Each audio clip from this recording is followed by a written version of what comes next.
There's lots of products and things on the market that consumers have no problem buying if they're used. We buy used homes all the time. We buy used cars.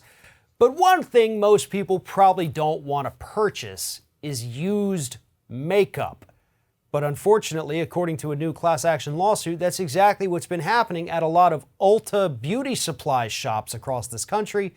And I have Scott Hardy from Top Class Actions with me now to tell us what's happening. So Scott, this is a very, I guess the word is gross story.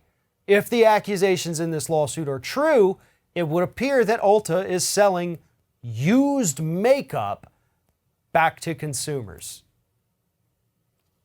That's what's being alleged.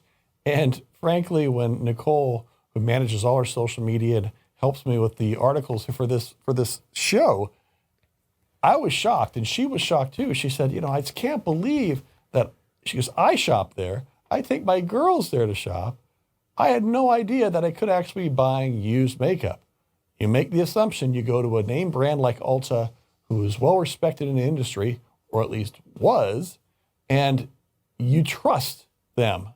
You trust that what you're putting on your face has not been touched by other people, and that's just gross. So now you have this class action that Ulta has already tried to get out of and said, well, we don't necessarily know if it's used or not, and we need to repackage this. But it explains why they have such a generous return policy, because they may very well have been just putting these right back in the box and putting them right back on the counter. It's frightening from a health perspective, and it's just, as you said, it's just disgusting that women may have been essentially using recycled makeup. And it is interesting, as you talked about there, the defense that Ulta's using here, they tried to say the plaintiffs overreached by saying that all of the used makeup is unsanitized, when in fact some of it was never used to begin with. It was returned unused. So therefore, according to Ulta, their claim has no merit because they said all of it is, but some of it is still okay to sell. That is a horrible defense, saying no, not all of it is gross that's been, used on other people's faces. It's got their germs on it. Maybe they were sick when they used, we don't know, but some of them were never touched. So there you go. I mean, listen, if Ulta wants to change this, just simply say, hey, listen, because of the nature of what we sell, all sales are final. That's it. All sales are final. You cannot return it under any circumstances. We're sorry. We know that's bad.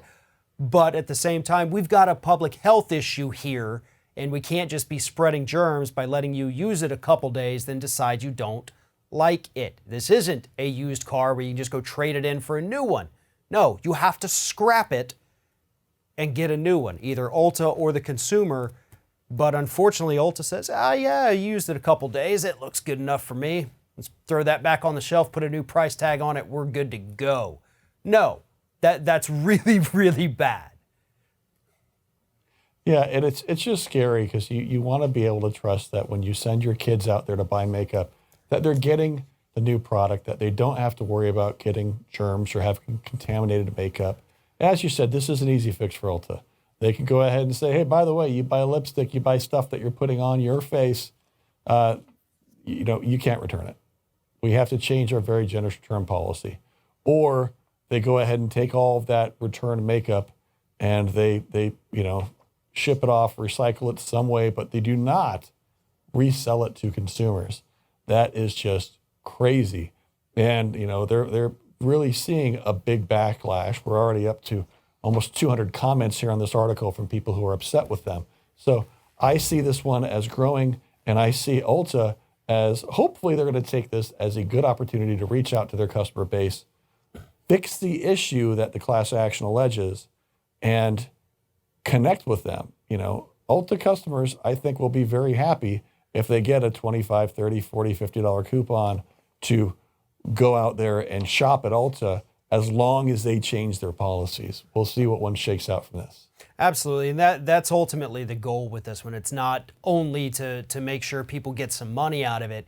It's you have to change your practices because you're going to end up spreading diseases that otherwise would not have been spread. So if anybody watching this shops at Ulta, you know somebody who does, follow the link in the description of this video, head on over to Top Class Actions. And as always, if you have not already, please make sure you sign up for their weekly newsletter. Scott Hardy with Top Class Actions, thank you very much for talking with us. You're welcome. Thanks for your time, Farron.